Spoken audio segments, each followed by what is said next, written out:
Su Biblia en esta tarde,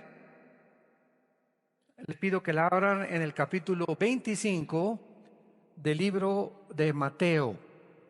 Evangelio de Mateo, capítulo 25, y tenemos como título la parábola de las 10 vírgenes. La parábola de las 10 vírgenes. Mateo, capítulo 25, versículos del 1 al 13. Entonces es Jesús hablando: el reino de los cielos será semejante a 10 vírgenes que, tomando sus lámparas, salieron a recibir al esposo. 5 de ellas eran prudentes y 5 insensatas. Las insensatas, tomando sus lámparas, no tomaron consigo aceite. Mas las prudentes tomaron aceite en sus vasijas juntamente con sus lámparas. Y tardándose el esposo, cabecearon todas y se durmieron. Y a la medianoche se oyó un clamor: aquí viene el esposo, salgan a recibirle. Entonces todas aquellas vírgenes se levantaron y arreglaron sus lámparas. Y las insensatas dijeron a las prudentes: denos de vuestro aceite, porque nuestras lámparas se apagan. Mas las prudentes respondieron diciendo: para que no nos falte a nosotras y a vosotras, id más bien a los que venden y compren para ustedes mismas. Pero mientras ellas iban a comprar, vino el esposo, y las que estaban preparadas entraron con él a las bodas, y se cerró la puerta. Después vinieron también las otras vírgenes diciendo: Señor, Señor, ábrenos. Mas él respondió y dijo: de cierto os digo que no os conozco. Velad pues, porque no sabéis el día ni la hora en que el Hijo del Hombre ha de venir. Damas y caballeros, iglesia de Dios y familia de Dios,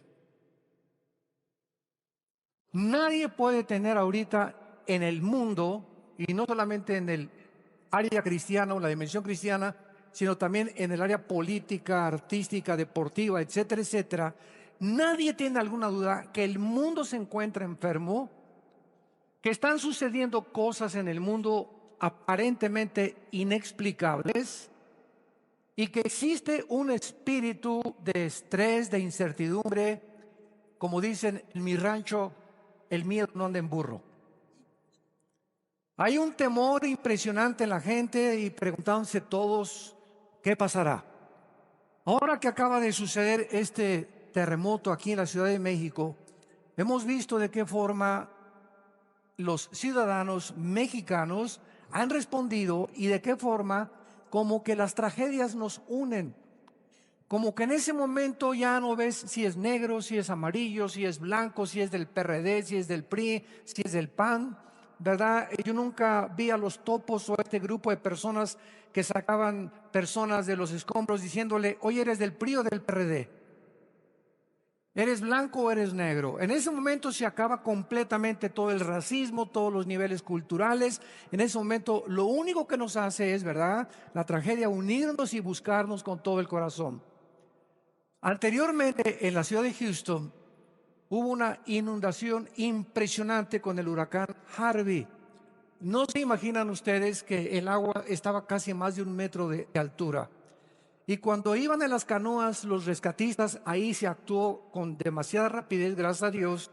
Lo mismo, tú no veías a ninguna persona que estaban rescatando diciendo: se me olvidó mi Rolex en la casa, regresemos por él.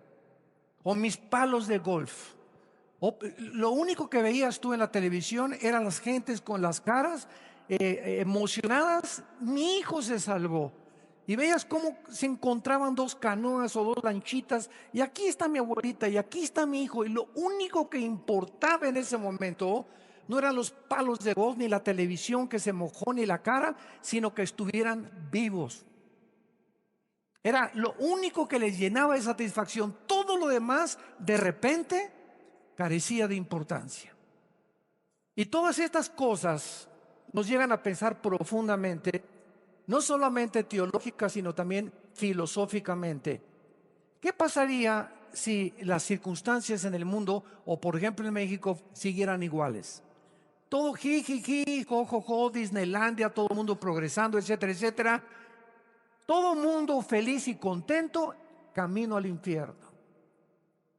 Jesús lo dijo hace 2000 años claramente. ¿De qué le sirve al mundo ganar las cosas? ¿Y de qué le sirve a las personas que obtengan las cosas del mundo si pierden su alma? Entonces, desgraciadamente, los pensamientos de Dios no son nuestros pensamientos, ni la forma como Él actúa es como actuamos nosotros. Entonces, estas circunstancias que aparentemente a nosotros nos llenan de temor y nos llenan de preocupación y de cuestionamientos y de interrogantes, ¿por qué un Dios como el Dios que dice la Biblia que de tal manera amó Dios al mundo, etcétera, etcétera, permite las cosas que están sucediendo? Y la respuesta es demasiado simple. Es que es desgraciadamente a través de estas tragedias que la gente se vuelve a Dios. Es a través de estas circunstancias cuando comenzamos otra vez a pensar, caray, la muerte está enfrente de nosotros. Todos tenemos conciencia que tenemos que morir, pero con el trajín de la vida y el jajaja y el jijiji y el club y los caballos y las telenovelas y el dinero y por aquí por allá, de repente nos olvidamos que la muerte sucede en nuestra vida, tal vez saliendo de esta iglesia. Tal vez cuántos de los que nos están escuchando, hoy es el último día que Dios les está hablando a sus corazones. Y son estas circunstancias las que nos hacen comenzar a reflexionar otra vez. Y yo hubiera estado en esos escombros. ¿Cuántas miles de personas o las que se han encontrado en los grandes terremotos de más de 500, 2000, 5000 personas se fueron a la cama, se durmieron creyendo que iban a amanecer? Habían checado a las 6 de la tarde en el hospital y le dijeron: usted está sano, usted tiene una buena dieta y usted pura alimentos orgánicos come y bebe y muchos alimentos y se cuidan también haciendo ejercicio y el agua, y nada de eso está mal. Pero de repente nos damos cuenta que aunque tengamos la mejor salud del mundo, la muerte nos llama a casa en el momento más inesperado. Esto nos hace reflexionar a nosotros que seguimos en este mundo vivos, considerar qué es el cristianismo, porque las iglesias, escúchenme, las iglesias cristianas evangélicas en el mundo entero están llenas de personas no salvas, que creen que por ir a la iglesia tiene la salvación y son las que se van a llevar el susto de su vida, como la parábola que vamos a continuación a desarrollar. En esta parábola el Señor Jesucristo nos advierte la importancia de permanecer velando, diario, continuamente, no solamente el domingo. La vida cristiana es una relación personal, viva, orgánica con alguien que vive, que es Jesús. Y si tú no tienes esta relación diaria, viva, orgánica con Jesucristo, aunque el domingo vayas a alguna iglesia o tengas alguna religión, ¿qué susto te vas a llevar?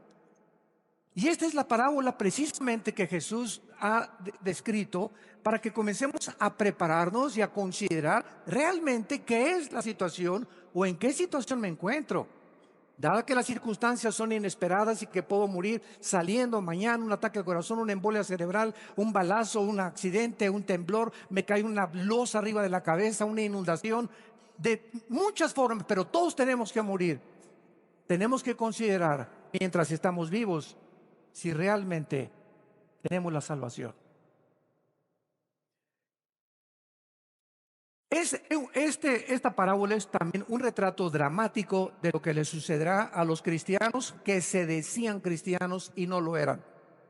Y pertenecían al coro, pertenecían a la alabanza, pertenecían a diáconos, pertenecían a seguridad, pertenecían al grupo de oración, pertenecían afuera, eran pastores, eran obispos, eran lo que tú me quieras llamar. La iglesia está llena de personas que no saben ni han entendido lo que es el cristianismo. Y en este es un retrato que Jesucristo nos da. Vamos a ver a continuación y a identificar los protagonistas. El esposo está mal traducido. Si lo quieren ustedes corregir en sus Biblias, es la palabra numpíos, con N de Nancy, U, M de mamá, P de papá, H, I latina, O, S de Samuel. Numpíos, y es el novio. Entonces, siempre que se traduce esposo en el Nuevo Testamento, está mal, porque Jesucristo no es todavía nuestro esposo.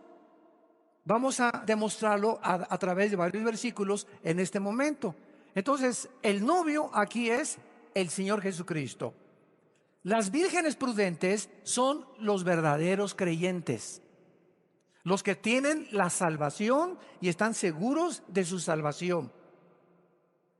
Las vírgenes insensatas son los falsos creyentes, los cristianos que han ido a la iglesia y han ido a muchos estudios, pero nunca han sido regenerados, nunca nacieron de nuevo, nunca entendieron que era realmente que la necesidad más importante para asegurarnos de que pertenecemos al reino de Dios es el arrepentimiento.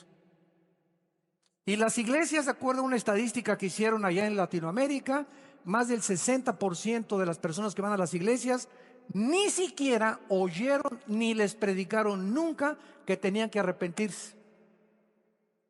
¿Qué es eso del arrepentimiento? Pues ya no dejo de fumar, ya estoy arrepentido. Ya no dejo las drogas, pues ya estoy arrepentido. Y ya dejé a mi amante, ya estoy arrepentido. El arrepentimiento, lo explicábamos ayer en la conferencia en el World Trade Center, en el desayuno que tuvimos. El arrepentimiento es fácilmente ilustrado de esta manera. Es ir caminando en un camino equivocado. Y de repente Dios te habla, te ilumina el entendimiento, te dice vas mal, estás a punto de pasar la luz amarilla, si se prende la roja, vas a destruir tu vida y tu familia. Y en ese momento el arrepentimiento no es una vuelta de 90 grados. Porque mucha gente dice, bueno, el arrepentimiento es ya no voy a fumar, ya no voy a tomar, ya no voy a adulterar, etcétera, etcétera. Aunque hagas muchas buenas cosas, y hay que dejarlas desde luego con el poder de Dios, no es el arrepentimiento. El arrepentimiento es, reconocer todas estas cosas, pero es un giro de 180 grados. Que no solamente dejas de hacer esas cosas, sino que te vuelves a Dios. Porque ¿de qué te sirve dejar lo que tú estás haciendo? En este caso, los mormones nos ganan porque ni café toman. Entonces, hay muchísima gente más moral en ese sentido que los mismos cristianos. Que ni café toman, ni Coca-Cola, olvídate, no, solo el diablo toma Coca-Cola. Pero si tú no te vuelves completamente a Dios, porque si tú dejas de hacer esas cosas, bueno, Alcohólicos Anónimos es una institución muy altruista y te quita el alcohol. Marihuanos Anónimos, Neuróticos Anónimos, etcétera, etcétera, ayudan a dejar muchas cosas. Pero no solamente se trata de eso, sino de que nos volvamos a Dios y camines ahora, de aquí en adelante, con la Biblia delante de ti, en contrario a lo que tú ibas, y comiences a leer y a seguir diariamente para que sepas en qué camino me encuentro. Si estoy siguiendo a Jesucristo, es algo diario, es algo diario. Y mientras esto no forme disciplina de tu vida, se puede dudar realmente que tengas tú la salvación. Porque has dejado de hacer buenas cosas, eres una persona altruista, eres una persona moral. Y como los fariseos en tiempos de Cristo nos hubieran ganado a todos nosotros. No por afuera, ¿verdad? Y olvídate, ¿no? Y aquí está la mujer adúltera y la ley dice que hay que matarla a pedradas, etcétera, etcétera. Eran impresionantemente implacables. Y eran limpios ante la sociedad, pero su corazón, Jesucristo les dijo, es como un sepulcro. Por afuera la tumba blanca, pero por dentro de ustedes es un nido de podredumbre, de gusanos y de mazacuatas y coralillos y cascabeles. Entonces, qué importante es que tengamos estos principios. Las lámparas son la palabra de Dios. Dice en el Salmo 119, lámpara es a mis pies tu camino. Entonces las lámparas es un símbolo o tratan de significar la palabra de Dios, que es la forma como Dios nos alumbra nuestra vida y el testimonio que damos. Y el aceite de las lámparas que vamos a continuación a ver es el Espíritu Santo, es la unción del Espíritu Santo que llena la lámpara. Vamos a ver que no basta solamente traer la Biblia, porque hay un dicho que decía Charles Spurgeon, el príncipe de los predicadores: el diablo nunca es más diablo que cuando trae la Biblia debajo del brazo. O sea, tú puedes ver a mucha gente, hay cantidad de sectas que usan la Biblia, que la luz del mundo, los testigos de Jehová, adventismo del séptimo día, etcétera, etcétera, ciencia cristiana, usan la Biblia. Cuando Cristo se enfrentó a Satanás, Satanás no le citó el manifiesto comunista. Satanás le citó a Cristo el libro de Deuteronomio, se lo sabía de memoria Satanás. Cuando los demonios le conocieron a Cristo en las sinagogas, ellos fueron los primeros que le dijeron: tú eres el Hijo de Dios. O sea, el diablo no es ateo. Los demonios no son ateos. No basta decir creo en Dios. La pregunta es ¿en cuál Dios? Y el apóstol Santiago en su capítulo 2, en el Nuevo Testamento, lo aclara. No basta decir simplemente que creo en Dios. Los demonios creen y tiemblan, sino que necesitamos manifestar con nuestra vida que realmente hemos experimentado un cambio radical que nos ha hecho cambiar una vuelta de 180 grados, y que digan: pero Juanito, ese no es Juanito, esa no es Paulina, esa persona yo no me la creo, es completamente diferente. Cuando el apóstol Pablo se convirtió, él tenía miedo de eso, y comenzó toda la gente a decir: no, él te trae un rollo nuevo ahí, ese no es Pablo. Si lo vimos matar cristianos, Pablo mataba cristianos y era testigo de las muertes de los cristianos. Y de repente se aparecen los apóstoles y lo tienen que presentar para que los mismos apóstoles lo aceptaran y creyeran que Dios lo había cambiado. Yo recuerdo mi propia conversión. Yo era tan malo antes de ser cristiano, ateo y comunista y lo que tú me quieras poner, que cuando me convertí pasaron 2 o 3 años para que mi propia familia creyera que realmente me había cambiado. Creyeron que era un rollo mío para poder seguir siendo malo o seguir haciendo cosas malas. No lo podían creer de lo malo que era, que yo pudiera haber cambiado. Y eso es realmente lo que impacta a la gente, que ya no somos lo que somos. Ya don Pancho pues fíjese que mi esposo no me ama, hermano, ni me abraza. Y voy con don Pancho, es que con sus bigototes, pues así me hizo mi familia. Y todos en la familia somos fríos, y a las viejas no se les tiene que abrazar. Me respete nada más y que esté sometido a mí. Oiga, don Pancho, le tuve que decir: es que si usted no cambia después de recibir a Cristo, y si su papá sí lo enseñó, y usted fue frío antes de recibir a Cristo y no abrazaba a sus hijas ni abrazaba a su esposo, si usted no experimenta un cambio en su vida, no es mentira su conversión. Cristo vino a cambiar nuestras vidas radicalmente. Y si no hay ese giro de 180 grados, es mentira que tú seas cristiano. Si no has cambiado radicalmente tu perspectiva de tu matrimonio, de cómo tratar a tu esposa, a tus padres o a tus hijos, a tus amigos, la honestidad en tus negocios, es una fanfarronería tu cristianismo. Y de eso se trata esta parábola, precisamente de despertar las conciencias y darnos cuenta quién es y quién no es cristiano. Vamos ahora a continuación, y dice el versículo 1: entonces el reino de los cielos será semejante. Esta frase, será semejante, es lo que caracteriza las parábolas. Cristo está usando una comparación. ¿A quién? Al reino de los cielos. ¿Qué comparación usa? 10 vírgenes, que vamos a ver que todas tenían sus lámparas. La palabra esposo, ya vimos, es numpios, que es novio. Y Cristo, claramente en el Nuevo Testamento, no es retratado como el esposo, sino como el novio de la iglesia, que nosotros somos precisamente la novia, que es la iglesia de Cristo. Por ejemplo, en Mateo 9:15, anteriormente a estos capítulos, dice: Jesús les dijo a los discípulos: ¿acaso pueden los que están de bodas tener luto entre tanto que el esposo está con ellos, o el novio? Ponle novio también ahí. Pero vendrán días cuando el novio les será quitado, y entonces ayunarán.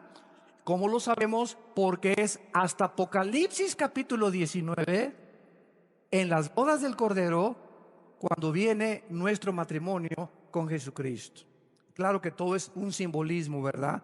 Hasta que no se celebren las bodas del Cordero, no estamos ya verdaderamente como la esposa de Jesucristo.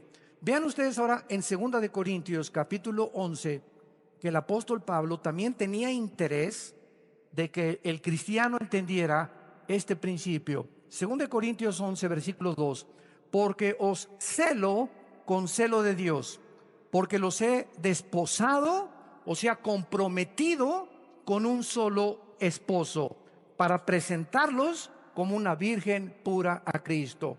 Es lógico, ¿verdad?, que si nosotros la iglesia somos y se nos simboliza como una virgen, es porque no nos hemos casado. Una persona que ya no es virgen es porque ya se casó. Entonces la Biblia nos simboliza al cristianismo como vírgenes. Por eso se usa la parábola de las vírgenes prudentes e insensatas. Y veamos también en Apocalipsis capítulo 19, al final de la Biblia, versículo 7 y versículo 9, que dice: gocémonos y alegrémonos y démosle gloria, porque han llegado las bodas del Cordero y su esposa se ha preparado. Versículo 9: y el ángel me dijo: bienaventurados los que son llamados a la cena de las bodas del Cordero, porque estas palabras son verdaderas de Dios. Entonces es claro, ¿verdad?, que es Cristo el que es el novio. Y ahora veamos en segundo lugar en Mateo 25, que 5 de ellas tenían lámparas y las otras 5 las tenían pero sin aceite. Sin embargo, Cristo menciona 3 cosas de estas vírgenes. Número 1, todas tomaron sus lámparas para recibir al Señor. Versículo 1: y tomando sus lámparas salieron a recibir al esposo. Todas corrieron a recibirlo. O sea, todas aparentemente profesaban que Cristo era su Señor. Y así podemos ver en la Biblia que existen muchísimas personas, de eso se trata esta conferencia, que llevan su Biblia debajo del brazo, sin embargo no tienen una relación con el Hijo de Dios, porque aunque tengas la Biblia, si no tienes al Espíritu Santo, que es la unción, tu Biblia carece de poder. Este libro, ¿verdad?, es un libro impreso con páginas impresas. Una vez yo llegué a una iglesia, me reservo el nombre de la iglesia, que creían que la Biblia tenía el poder, en el sentido que al llegar yo a predicar me dijeron: usted tiene que lavarse las manos antes de tocar este libro santo. O sea, esto es hacer un ídolo de un libro. Y la Biblia en sí, ¿verdad?, es letra. Si no tiene al Espíritu Santo, es letra muerta. ¿Por qué? Porque no me cambia. Es un libro como cualquier otro. Lo que da vida a este libro y las personas que se acercan a este libro y son transformadas con este libro es porque tienen dentro al Espíritu Santo, que es el autor de la Biblia, quien aplica este libro en sus almas. Pero si tú vienes con un doctorado en ciencias políticas y en filosofía y letras y te dan el premio Nobel de astrofísica a la Biblia, sin el Espíritu Santo, por más inteligente y más intelectual que seas, no va a cambiar tu vida mientras tú no te rindas a lo que dice la Biblia, que aceptes a Cristo como tu Salvador. Entonces estas vírgenes, aunque tenían todas las Biblias, dice el versículo 2 y 3, 5 de ellas eran prudentes y 5 insensatas. La palabra prudente es la palabra griega pronónimos, que significa precavido, alguien que se anticipa antes de hacer algo, calcular, pensar antes de actuar, no actuar impulsivamente. Una persona que actúa impulsivamente: pues vamos a comprar ese carro. Espérame tantito, te dice tu esposa, vamos a hacer cuentas, vamos a ver si pagamos el gas, la luz, etcétera, etcétera. No, yo quiero comprar este traje y quiero comprarme este reloj. Todas las personas que actúan de esta manera, sin antes haber tomado en consideración lo que van a gastar o lo que van ellos a invertir, sin haber considerado y haber calculado las cosas, son las personas que son lo contrario a prudentes. Son personas impulsivas, son personas que actúan inmediatamente por sus emociones. Vamos a comprar este viaje ya inmediatamente. Espérame tantito, todo lo que hagamos, seamos prudentes. Y dice Cristo en Mateo 10, como las serpientes. Se usa a las serpientes, a las víboras, como el ejemplo de la prudencia. ¿Y saben por qué? No hay un solo animal, una sola hormiga, un solo zancudo, una sola mosca que no tenga algo que enseñarnos de la sabiduría de Dios, porque toda es la creación de Dios. Y las víboras son reptiles que cuando está el ratón, ellas calculan de una forma impresionante la distancia, de una forma maravillosa en su mente, en su cerebro que tienen, la distancia que tienen y el momento oportuno en que tienen que saltar, y el 99.9% de las veces nunca fallan para atacar a sus víctimas. De la misma forma, Jesucristo dice a las muchachas: mira, ahí está, se parece a John Travolta, ¿verdad? ¿Verdad? No le brinques, calcúlalo, examínalo, rodéale, dale la vueltecita, tráelo a tus pastores para que lo verifiquen, tráelo para, examínalo, no brinques, no tomes una acción. Ese carro qué bonito está, ese reloj qué bonito está. No brinquemos impetitivamente, calculemos la distancia, calculemos lo que tengamos, pensemos en otras cosas 3 veces antes de tomar una decisión. Esto es muy importante en la vida y nos va a librar de tantas cosas de las que no vamos a tener que arrepentirnos. Estas vírgenes, ¿verdad? La mitad de ellas se llaman insensatas, es la palabra griega moros, en el griego, que significa engañadas o tontas. Las insensatas se caracterizaban porque no llevaban aceite en sus lámparas, o sea, exteriormente sus lámparas profesaban una religión, pero no tenían el aceite del Espíritu Santo. En Mateo capítulo 7, versículo 21 al 23, Cristo hace esta advertencia solemne: no todo el que me dice Señor. Estas vírgenes oyeron la voz del esposo y salieron: Señor, lo vamos a ver. Le llamaron Señor a Cristo. No todo el que me dice Señor entrará en el reino de los cielos, sino el que hace.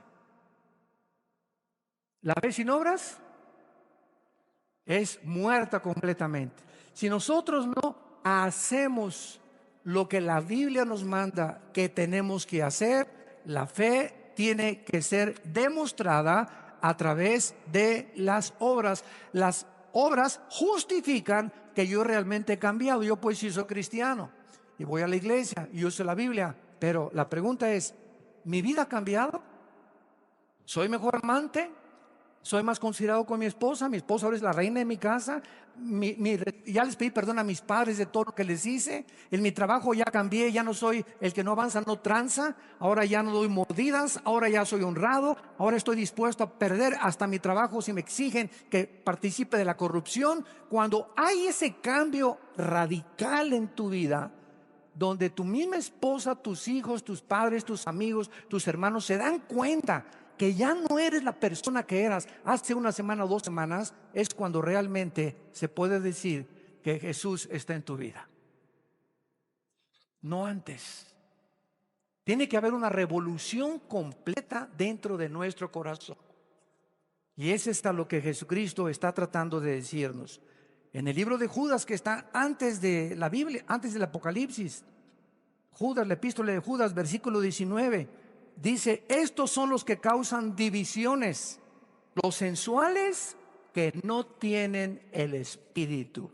Y aquí Judas es una carta escrita para los que entran a las iglesias en el mundo entero, y en todas las iglesias hay esta clase de personas: murmuradores, chismosos, chismosas, hablando contra el pastor, y si esto por acá, y si esto por allá. ¿Por qué es esta actitud la que tienen? Porque son sensuales, están manejados por la energía de la carne, no tienen al Espíritu, todavía no han aprendido a amar la obra de Dios.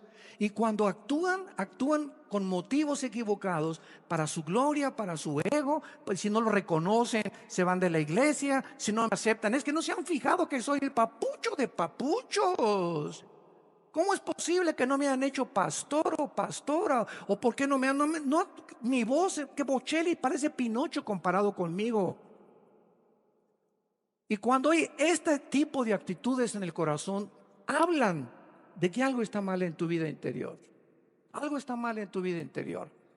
Cristo no ha revolucionado completamente eso, lo vamos a ver más adelante. Ahora vemos las 5 prudentes, dice el versículo 4. Mas las prudentes tomaron aceite en sus vasijas juntamente con sus lámparas. Estas vírgenes representan a los verdaderos creyentes que han creído en Jesús, lo han demostrado, han calculado, pensado profundamente lo que harán con sus vidas futuras, como dice Primera de Juan, capítulo 3, versículo 3. Todo aquel que tiene esta esperanza se purifica a sí mismo. O sea, si tú tienes a Cristo realmente, una de las áreas más importantes que pueden denotar tu verdadero cristianismo es tu pureza sexual. La pureza sexual es una de las áreas de las más importantes. Y cuando comienzas a darte cuenta que ya puedes ver a una muchacha sin sensoriarla toda de los pies a la cabeza, o haz de cuenta que tú pasas en video, le hacen así los hombres muchas veces y hasta 2 veces, y no pueden ver a una mujer sin desnudarla con sus ojos, o tiene que estar viendo pornografía para poder satisfacer su alma, estando casados, o si andas con un muchacho que es tu novio y ese muchacho adicto a la pornografía, tarde o temprano va a poner sus manos en tu cuerpo. Y esta es la razón por la cual las muchachas que no se han casado y que salen con muchachos, no permitan, muchachitas que me escuchan, que son solteras, no permitas que ese cocodrilo te ponga las manos encima de tu cuerpo. No lo permitas. Porque así comenzó con la manita y el dedo llegó y cuchi, cuchi, cuchi, cuchi, cuchi. Y cuando te das cuenta, ¿verdad? Ya la pancita te comienza a crecer. ¿Y todo por qué? Porque no pusiste una línea de división, no le pusiste una cerca, no le pusiste un límite. ¿Sabes qué, Pancho, voy a salir contigo? ¿Sabes qué, Chencho, voy a salir contigo? No me toques porque tú, mira, con esto de aquí, te dejo chimuelo, ¿eh?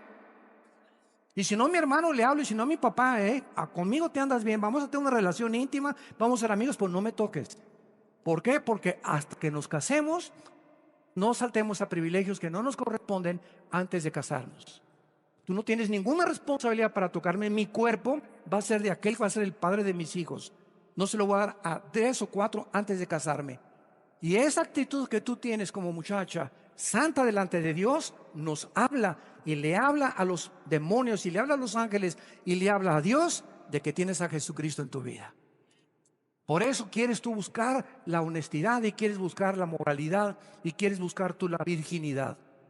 Y ya no, tus amigas te van a burlar. Y tienes 25 años y no has salido con ningún muchacho, ni tampoco estás acostado con ningún muchacho. No, ¿y qué? Me dan lástima a ustedes, ¿verdad? ¿Por qué? Porque prefiero morirme virgen a poder violar el mandamiento de mi padre, que me prohíbe: no tendrás sexo ni inmoralidad antes del matrimonio. Estas cosas son las que comienzan a concientizarnos verdaderamente de que realmente hay un cambio en nuestra vida. Buscamos la pureza sexual. En el versículo 5 encontramos que Cristo menciona algo interesante. Va a haber una larga espera antes de que Él venga, y tardándose el esposo. Va a haber una larga espera, por eso, ¿verdad? Por lo que la mayoría de las vírgenes, o sea, las profesantes, se quedaron dormidas. Y pues desde hace varios siglos se está diciendo: y Cristo viene, ¿verdad? Y pues no viene. Ahora todos ustedes son testigos de que hasta en las redes sociales que venía el 23 de septiembre y que iba a haber una tragedia el 23 de septiembre, que porque en Apocalipsis 12, la mujer que aparece ahí con la luna debajo de sus pies y con las 12 estrellas, pues simboliza la constelación de Virgo, que exactamente en este momento se está formando en el cielo. Y entonces Apocalipsis 12 se está comprobando y va a haber algo tremendo el 23 de septiembre, y no hubo nada. Increíble. Se llama escatología amarillista. O sea, usan eventos del mundo y buscan de alguna forma relacionarlos con la Biblia, y no todo lo que sucede a nuestro alrededor está relacionado con la Biblia. Es al revés. Busquen la Biblia primero para que los eventos que tengan significado. Pero no trates de relacionar todo con la Biblia, porque caen. No, pues es que el número de Mikhail Gorbachev es el 666, es el anticristo. Hoy hay más de 3.500 nombres que si los deletreas en la geometría tienen el 666. No, pues que el príncipe de España es ahora que las Torres Gemelas fueron derribadas el en septiembre, 11 de septiembre del 2001. ¿Saben lo que comenzaron a decir? Me acuerdo en esa época, el 2001, de este siglo, de que se cumplía Apocalipsis 18, la gran ramera Babilonia había caído. Que Nueva York era la gran ramera Babilonia. Y nos bombardean por todos lados y los cristianos se creen todo lo que leen en las redes sociales. Nunca vuelvas a leer y que va a temblar el 15 de septiembre y que va a pasar estas cosas. La Biblia es un libro completo, una revelación que no hay que agregarle nada. No hay ninguna fecha, ningún día, ninguna hora para poder pronosticar absolutamente nada. Entonces, todo lo que tú oigas son hipótesis, son teorías, son filosofías, pero de acuerdo a la Biblia lo vamos a ver. Nunca vamos a saber cuando nos sobrevenga el llamado para irnos a casa con el Señor. Entonces, dice el versículo 5, comenzaron a cabecear todas y se durmieron. Y a la medianoche se oyó un clamor que dijo: ahí viene el esposo, salgan a recibirle. La idea es que nos va a parecer que se está tardando Jesús, ¿verdad? Se está tardando Jesús, más tiempo de lo esperado, porque millones de creyentes a través de los siglos lo han estado esperando. Sin embargo, si no ha llegado, llegó a ellos el día que se murieron. Entonces, de que va a venir físicamente, va a venir físicamente, pero si no viene en 5 años o en 3 años, el día que tú te mueras y el día que yo me muera, vamos a tener a Dios como el juez o como el salvador de nuestra vida. Y esto es muy importante. Hace algún tiempo les conté que había un hombre, no me dijo si era ateo, agnóstico o fanático de qué cosa, y me preguntó saliendo un desayuno de un hotel: oiga, ¿usted es el que dio la conferencia? Sí, a sus órdenes, ¿en qué le puedo servir? Y me dice: pues es que Dios es todopoderoso, ¿verdad? Le digo: claro, es Dios todopoderoso. Y me dice: y si es todopoderoso, Él puede acabar con el mal, ¿verdad? Claro que sí, Dios puede acabar con el mal. Y dice: ¿por qué entonces, si Dios es todopoderoso y no ha acabado con el mal, entonces significa, conclusión, de que no es todopoderoso? Y le contesté y le dije: ¿sabe una cosa? Dele gracias, compadre, porque comenzaría con usted. Entonces, dice en 2 de Pedro 3, versículo de 3 al 4, que Dios es paciente y no ha hecho lo que queremos que haga, que ya venga, que ya acabe con el mal, por su paciencia, para darles oportunidad a muchos de ustedes que nos escuchan aquí físicamente y por las redes sociales, para que te arrepientas. Entonces, si Cristo hubiera venido la semana pasada o hubiera acabado con el diablo la semana pasada, ¿cuántos de los que nos escuchan estarían en el infierno? A verlo, velo desde esa perspectiva, porque los pensamientos no son igual a nuestros pensamientos y no piensa como nosotros. Entonces, Él no lo ha hecho porque Él anhela que el mayor número de personas vengan a la cruz antes de que comience la gran tribulación. Y el peligro de dormirse, esto es una realidad de la naturaleza humana. Por naturaleza somos dormilones y nos cansamos. Yo como pastor se los digo sinceramente, ¿verdad? Y conozco a muchos líderes igual que yo. No se imaginan, el otro día me habló un pastor y me dice: yo tengo problemas en mi casa, en mi iglesia. Y le dije: si tú tienes problemas en tu casa, escúchame esto. Yo tengo problemas con más de 38 iglesias que tenemos ya en el mundo, con los misioneros, con el dinero, con la administración, con las secretarias, con los carros, con los boletos de aviones, con los congresos, con los seminarios. Si tú tienes esas, haces una cosa, parece que estás en un lecho de rosas, le dije. Entonces dije: tú no te imaginas los problemas que yo tengo, le dije. Y estoy así, y llego a mi casa y nadie lo sabe, y nos vemos aquí en público, ¿verdad? No, el hermano se ve muy bien, etcétera, etcétera. Pero cuántas veces llegamos así, y he llegado a mi casa, me desplomo así junto a mi cama, agarro mi cojín, me lleno de lágrimas, orando, intercediendo, gritándole a Dios: Señor, echando mi ansiedad sobre ti, no quiero amanecer así, no quiero que esta actitud mía afecte a mi esposa ni a mis hijos, no quiero proyectar eso, ayúdame, sosténme, tú eres mi fortaleza, mi pronto auxilio en las tribulaciones, Él es mi roca firme, si no estoy contigo, Señor, no puedo vivir para ti. Y sacamos todo aquello y comenzamos otra vez a renovar fuerzas como el águila. Pero la tendencia es dormirnos. La tendencia es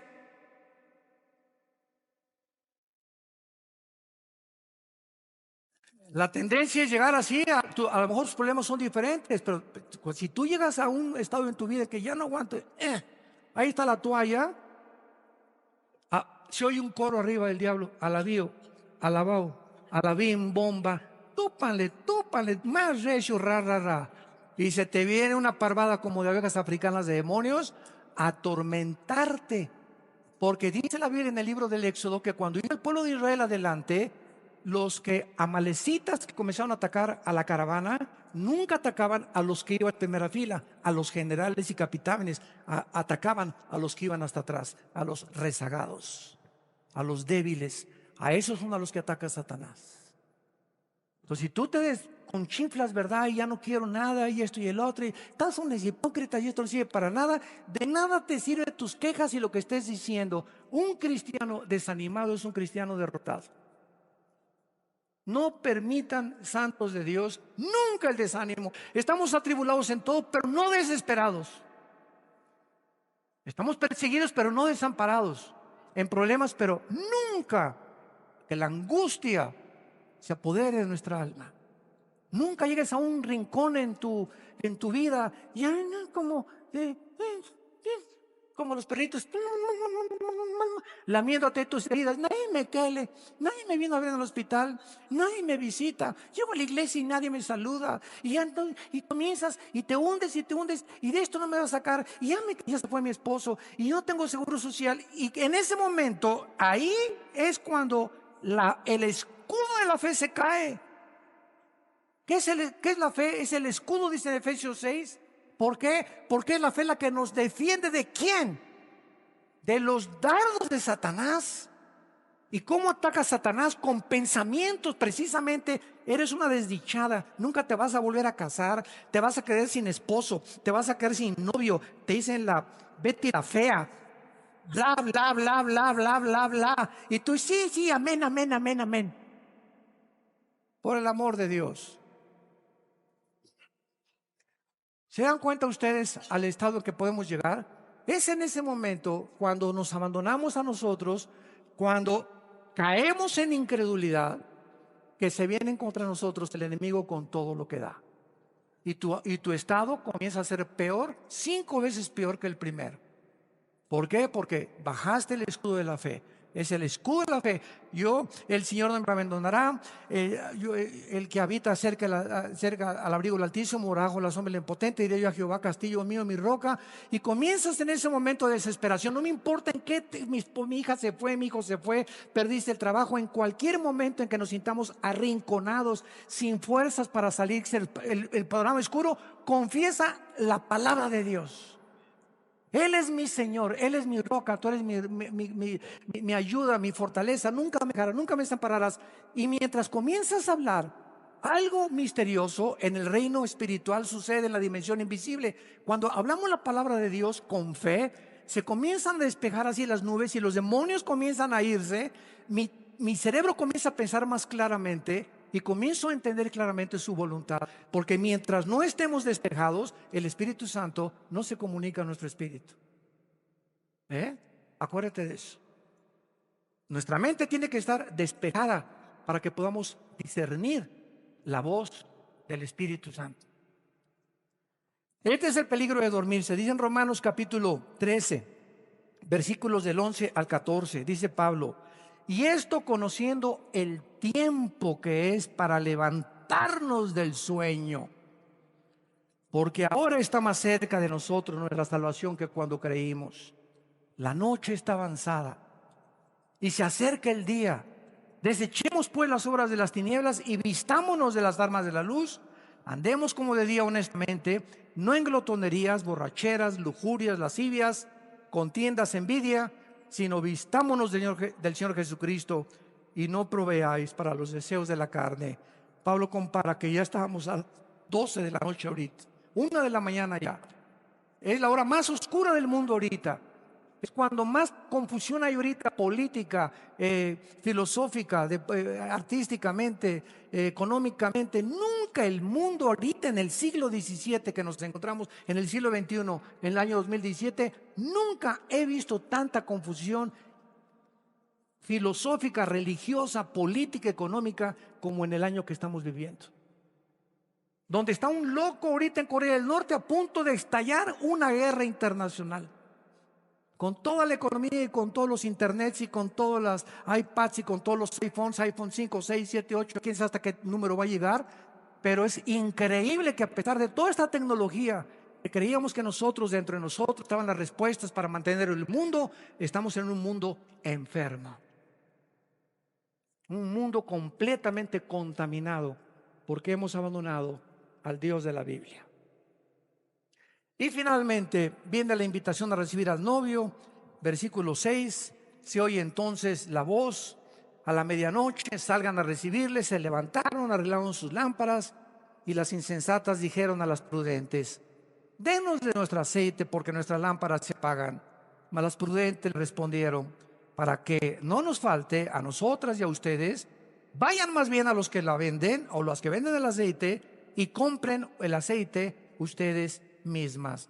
Esta voz de que se oye el esposo es la voz de Primera de Tesalonicenses 4:16, el arrebatamiento de la iglesia, porque el Señor mismo, con voz de arcángel y con voz de trompeta, descenderá del cielo, y esa voz nada más la vamos a oír lo que teníamos el aceite en la lámpara, con la unción del Espíritu Santo.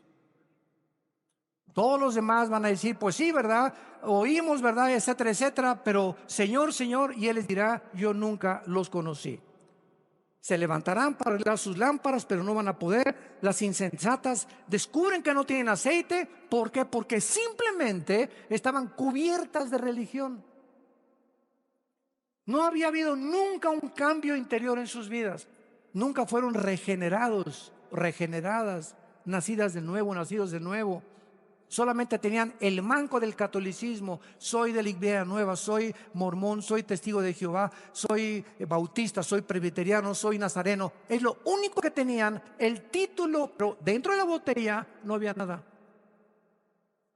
Y cuando venga Cristo no va a estar viendo a ver los bautistas, los nazarenos, los evangélicos. Cuando Él venga, lo único que le va a interesar es lo que está dentro de la botella. La esencia, el espíritu que nos ha transformado y que nos ha revolucionado a todos nosotros. Y finalmente las prudentes, dice el versículo 9, entonces estaban preparadas, sus corazones purificados y santificadas. Pero esta salvación, lo vemos claramente, que cuando comenzaron a pedirles: denos de su aceite, es que, espérame tantito, la salvación es individual. Es que mis papás me dan otra religión. Mira, tus papás no van a pagar la condenación por tu vida cuando Cristo venga. Si tu papá fue mormón, tu papá fue budista, tu papá fue musulmán, y Cristo te abre los ojos, es para que regreses a esa casa de donde tú vienes y seas una luz y comiences a mostrarles que se encuentran en un camino equivocado, con amor, con paciencia, con perseverancia y con prudencia. Pero no se puede decir: es que dame tu salvación en ese momento, o a la hora de la ambulancia, cuando ya me llevan al hospital. Jesucito mío, mi dulce compañero, me desampara noche de día. Entra en mi corazón, Jesús. Y eso sería burlarnos de Él, porque Dios sabe perfectamente bien que dice: cuando oiga su voz, ¿cuándo lo estás oyendo? Ahorita estás escuchando su voz a través de la Biblia. Cuando oigas esto, no te endurezcas. Ahorita te sales, te vas a las tortas, a los tacos aquí de chile relleno ahí en la esquina, te vas a tu casa, etcétera, etcétera, en la noche, y se te olvidó todo lo que hablamos, porque en este momento tú dijiste: lo voy a pensar y lo voy a hacer mañana. Y mañana viene otra temblorina y te cae un ladrillo arriba en la cabeza. Y te perdiste para siempre, ya no hubo oportunidad. Tú creíste que lo voy a pensar mañana o pasado mañana. Cuando oigas su voz, no te endurezcas. Hoy es el tiempo en el que tú tienes que tomar una decisión, en esta misma hora que Dios te está hablando. Vino el esposo, 3 palabras poderosas nos garantizan el regreso de Cristo. Vino el esposo. Jesús lo dijo: vengo, Apocalipsis 22, y mi galardón conmigo para recompensarlos según sus obras. Las insensatas se quedarán. ¿Por qué? Porque comenzaron a decirle: Señor, Señor. Y Jesús les dijo: no las conozco, no sé quiénes son ustedes. Y dice Juan 10, Dios conoce a sus ovejas. Cristo conoce quiénes son sus ovejas.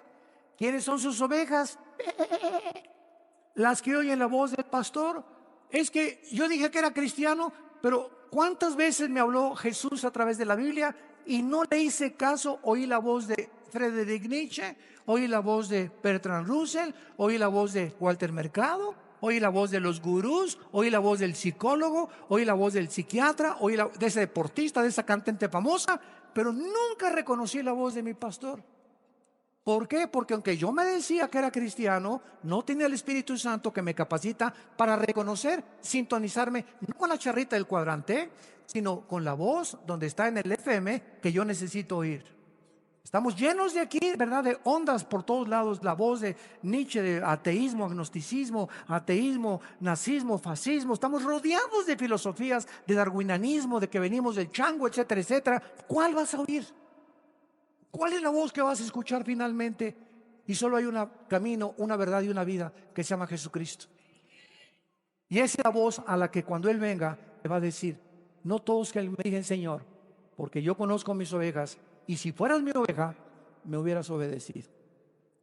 Pero no me obedeciste, porque simplemente no era mi voz la que tú estabas escuchando. Velad pues, dice el versículo 13, porque no sabemos el día y la hora en que el Hijo del Hombre vendrá.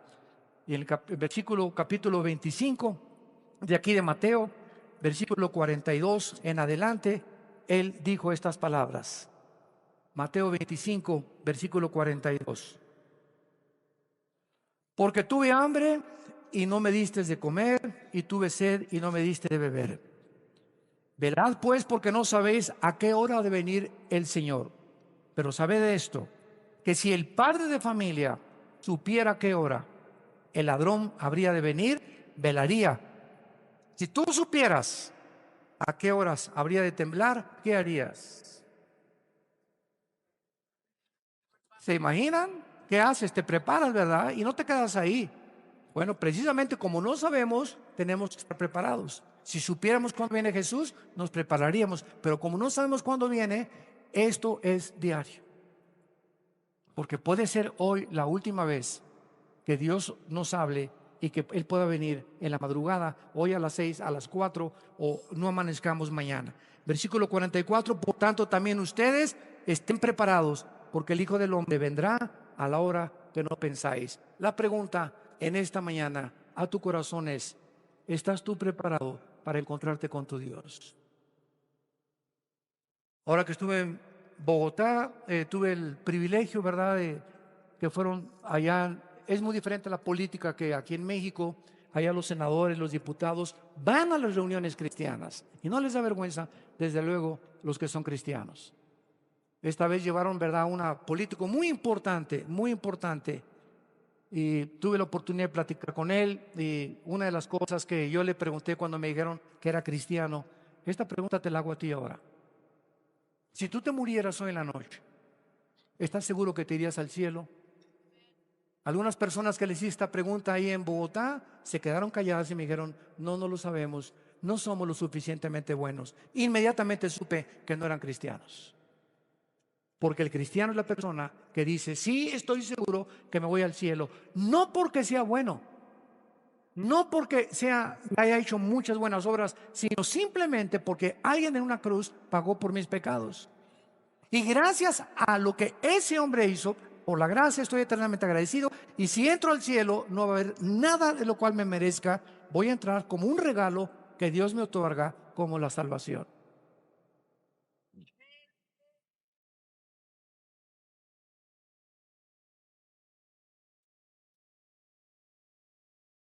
¿Podrías tú contestar eso? Si tú contestaste sinceramente, pues mire, no estoy seguro, no eres cristiano. No tienes la salvación, no tienes la seguridad de tu salvación. ¿Cómo podemos estar seguros? Porque la Biblia dice: aquel que me recibe y me acepta en su corazón tiene vida eterna. Y lo creo porque la Biblia lo dice. Y ahora ese poder entra en mi vida para vivir esa vida que Dios quiere que yo viva antes de que Él me llame a casa.